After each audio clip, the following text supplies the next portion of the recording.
2015. I've also got with me, joining us here live on location, the president of FICCI, Sidharth Birla. Mr. Birla, appreciate you joining us. Thank you very much. It is a bit chaotic here. You're here hopefully to get a sense or a glimpse of what the BJP's economic agenda and economic vision is going to be. What would you like, if it were to be a BJP-led government and Narendra Modi as Prime Minister, to focus on, to prioritize? I think we're not, all creativity is welcome, but we are not really looking for a lot of creativity. We are looking at a lot of actions. And one of the things is the reins being taken firmly back with the cabinet for decision making. So for new implementation for projects, if there can be good decision making, we will need a lot of resolution on the banking side, on the non-performing asset side, on how to keep the strength of the banking sector, how to keep resources flowing to the economy. I think some of these things are all action-oriented, they are not policy-oriented. But how easy do you think it is going to be, even if it were to be the BJP that comes to power, if it is, of course, going to be part of a coalition government, eventually what number they arrive at is going to define how aggressive they are going to be as far as their economic agenda is concerned? How worried is industry that while they might hear a lot of promises from the BJP in terms of revving up growth, privatization, disinvestment, coal sector reform, so on and so forth, that a lot of these will perhaps be unfulfilled if it is a fractured mandate? See, at this moment, we are not making any political calculations. All we are doing is saying that this is the economic agenda required for the country. Now, it could be party A or party B, or it could be 5 parties together, which come together. But we are looking at what is the need of India from the government.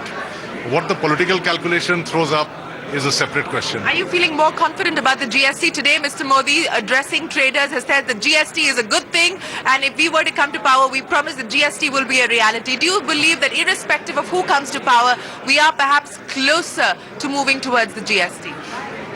I think I didn't hear Mr. Modi today, but I did hear Arun Jaitley on your program when you were interviewing him.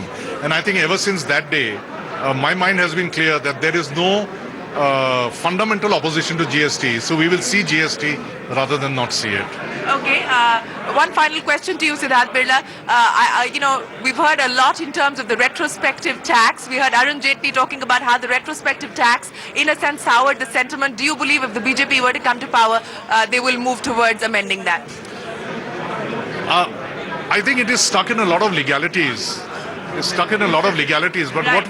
what we would like is a pledge. No retrospective laws. Mr. Parekh. Sir, we would like a pledge. No retrospectivity, whether in taxation, whether in policies, whether in laws.